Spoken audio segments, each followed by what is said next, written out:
My advice to aspiring arrangers and writers is to take your time during the creative process, because you never know what's going to come up. Take your time when you're doing your research.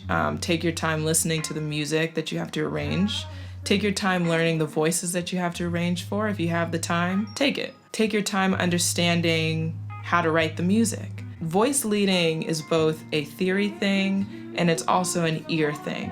Voice leading basically means write the part that's best suited for the harmonic and melodic structure and context that's already given to you. If you're in C major and you're given, and you've written this part already and you're on the 5 and then you're going to go back to 1 and your part is already here, G, B, they're already on a B, well, voice leading and general knowledge would tell you to just take them up to a C, as opposed to from B to E.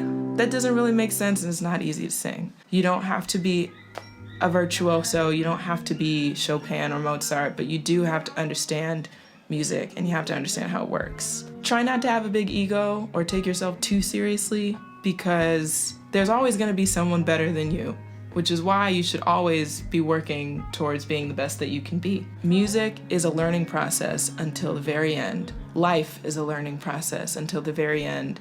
I think the best way to become a better arranger and to set yourself apart is to do your research. Listen to it for the specific things that make it such a great song. There are usually many, many different layers to every recording, and that one layer that's not heard by everyone on the first listen but is heard by you on the 7th listen can be your new motif for your arrangement of it. So I like to arrange by ear a lot. But having the music theory background and having that foundation helps me get it on the paper, and it helps me get around any mistakes. And I think it's very important for everyone to understand at least the basics of music theory. And if that means going and picking up a book or going to your friend to ask them for help on how to learn music theory or taking a class on music theory, I think it's worth it. Now I have the option of writing a 4-chord song versus a more chordal song with a lot of different jazz chords. The options just continue to grow. When I write arrangements, I set out to bring something new to the table. I think it's worth it to challenge the listener. As a musician, I love to be challenged. I love to be given pieces that aren't necessarily in my range. I love to be given pieces that I've never seen before, because I love to constantly be working. When I do my a cappella covers on Instagram, it's not just so I can put out a video to have and for people to hear me sing, it's to challenge people to think about music in a different way.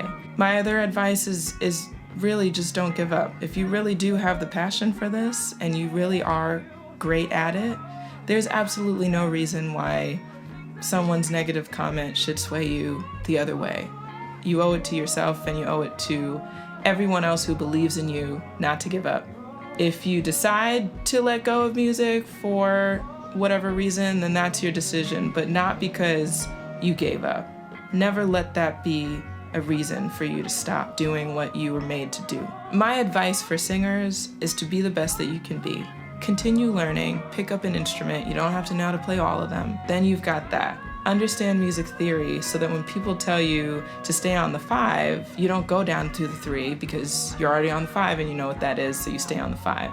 Little things that set you apart from the rest are going to allow for people to take you more seriously, and it'll allow for you to take yourself seriously. As a musician, you do owe that to yourself. Oh, well.